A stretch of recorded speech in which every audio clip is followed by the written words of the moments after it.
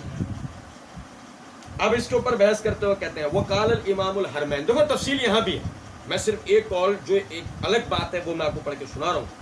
قال الامام الحرمین، امام الحرمین فرماتے ہیں والسبب فی عدم الفحص عن عدالتہ، قرآن اور حدیث کے دلائل کے علاوہ یہ جو ان کی عدالت پر ہی ٹھہرنے کا جو حکم ہے، اس سے آگے کوئی بات نہ کرنے کی بات ہے، وجہ انہم حملۃ الشریعہ، وہ شریعت کے راوی ہیں، وہ شریعت کے راوی ہیں۔ راوی ہیں۔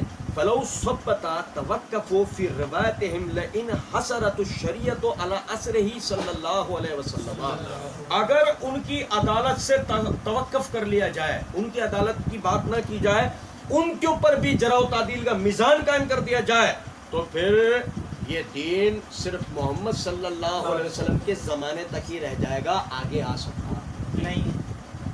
ولما استرسلت سائر الآثار، اور جبکہ یہ دین تمام کے تمام زمانوں تک پہنچانے والے اگر کوئی تھے تو وہ کون؟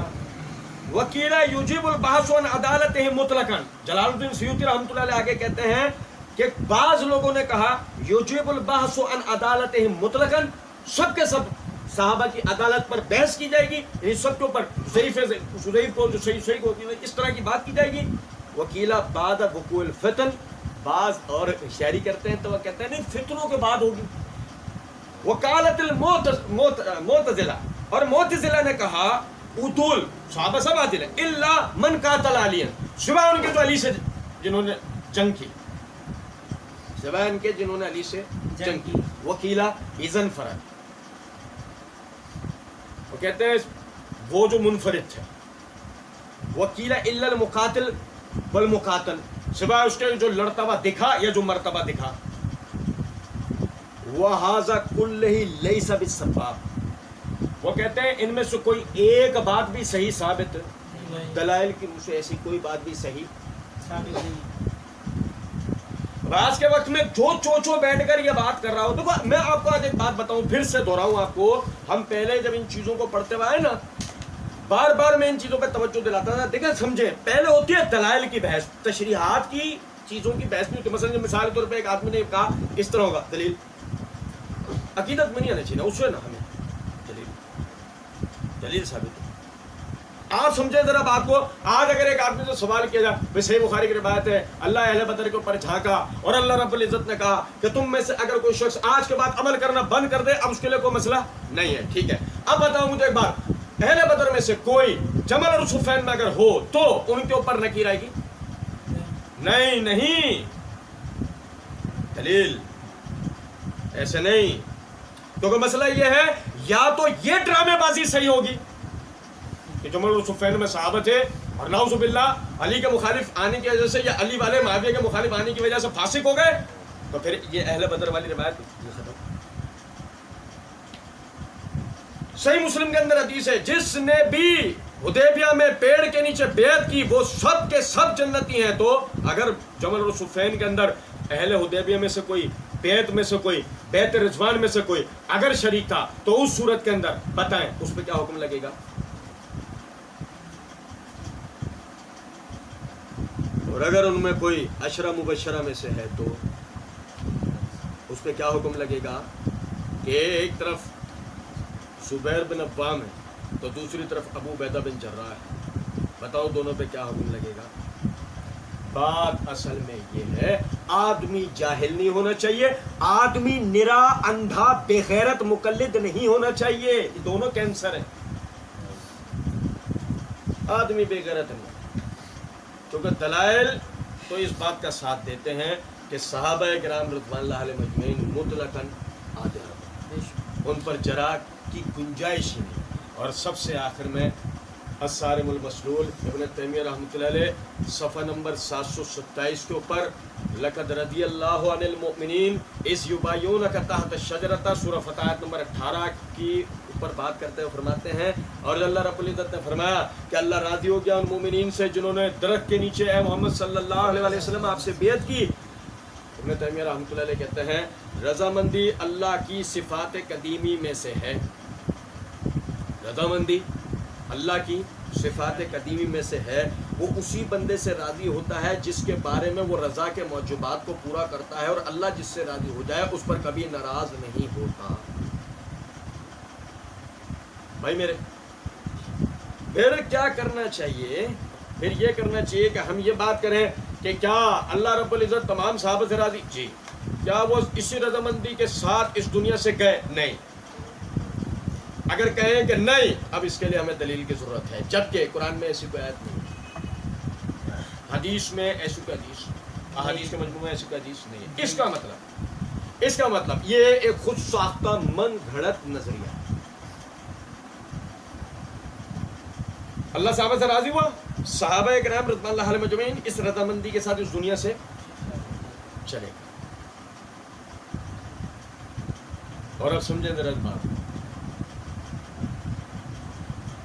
وہ اس شریعت کے نقل کرنے والے ہیں بغیر کسی عقیدت کے. ہم یہ بات کرتے ہیں کہ آپ کے پاس دو رستے ہیں، یا تو آپ صحابہ کو بطور عادل تسلیم کریں، شریعت کو لے لیں، یا آپ صحابہ کے اوپر جرا کریں اور اس کے بعد تمام کی تمام شریعت کو خیر بات کہیں، 12ویں امام سے سٹارٹ کریں، پہلے تک لے جائیں اور ہر شرعی مسئلے کی سند کو بیان کریں.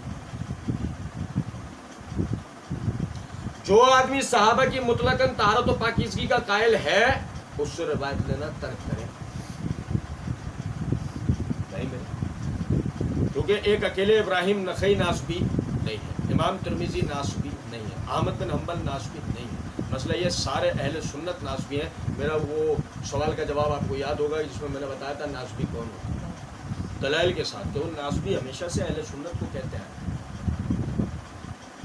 دلائل کی روح سے صحابہ کرام رضوان اللہ علیہم اجمعین پہ جرا نہیں ہو سکتی. اور آخری بات،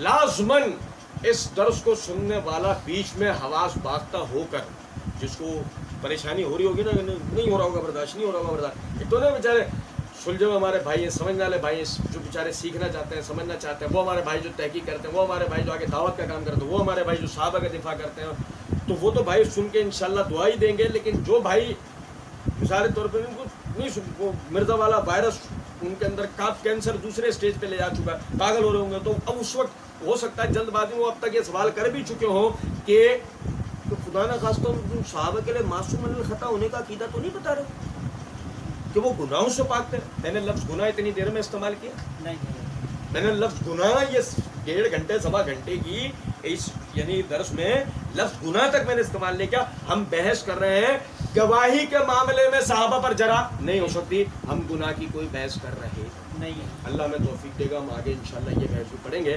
اللہ رب العزت سمجھنے اور عمل کرنے کی توفیق دے. وما علینا الا البلاغ. بھائیوں کے لیے